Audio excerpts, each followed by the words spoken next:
पुराने समय में एक बुजुर्ग 3 गठरियाँ लेकर रास्ते में खड़ा था। बुजुर्ग ने एक लड़के से कहा कि बेटा, क्या तुम मेरी मदद करोगे? मेरी एक गठरी बहुत भारी है, इसे मेरे गांव तक पहुंचा दो। मैं तुम्हें 2 स्वर्ण मुद्राएं दूंगा। लड़के ने कहा कि मैं आपकी मदद करने के लिए तैयार हूँ। लड़के ने एक गठरी उठा ली, वह बहुत भारी थी। लड़के ने वृद्ध से पूछा कि बाबा, इसमें क्या है? बुजुर्ग ने धीरे से जवाब दिया कि इसमें सिक्के हैं। लड़का सोचने लगा कि इतने सारे सिक्के, लेकिन मुझे इनसे क्या करना, मैं बेईमानी नहीं करूँगा।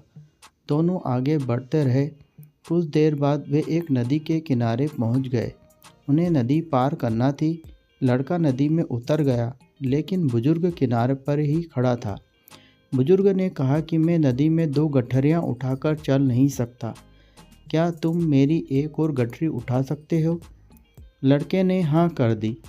बुजुर्ग ने कहा कि तुम ये गठरियाँ लेकर भाग तो नहीं जाओगे, क्योंकि दूसरी गठरी में चांदी के सिक्के हैं। लड़के ने कहा कि क्या मैं आपको चोर दिखता हूँ?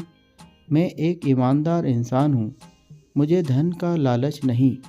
अब लड़के के पास 2 गठरियाँ हो गई। दोनों आगे बढ़ने लगे। कुछ देर बाद एक पहाड़ आ गया। बुजुर्ग ने कहा कि बेटा, ये तीसरी गठरी भी तुम ही ले लो, लेकिन भागना मत, क्योंकि इसमें सोने के सिक्के हैं।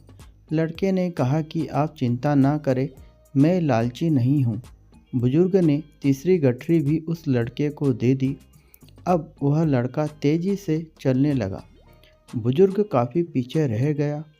लड़के ने सोचा कि अगर मैं ये तीनों गठरियाँ लेकर भाग जाऊँगा तो मेरी गरीबी खत्म हो जाएगी।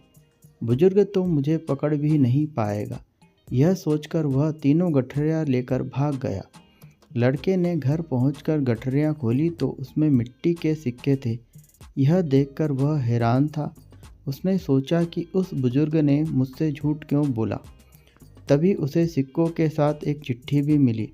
चिट्ठी में लिखा था कि यह पूरा नाटक इस राज्य के खजाने की सुरक्षा के लिए ईमानदार व्यक्ति की खोज के लिए रचा गया है। वह बुजुर्ग कोई और नहीं बल्कि इस राज्य के राजा हैं। अगर तुम ईमानदार रहते तो तुम्हें मंत्री पद मिलता और राजा से मान सम्मान भी मिलता। व्यक्ति को अपनी गलती पर पछतावा होने लगा। उसने छोटे से लालच में बड़ा अवसर खो दिया। आपको यह कहानी अच्छी लगी हो तो चैनल को लाइक करें, और आप चैनल पर नए हो तो चैनल को सब्सक्राइब करें। धन्यवाद।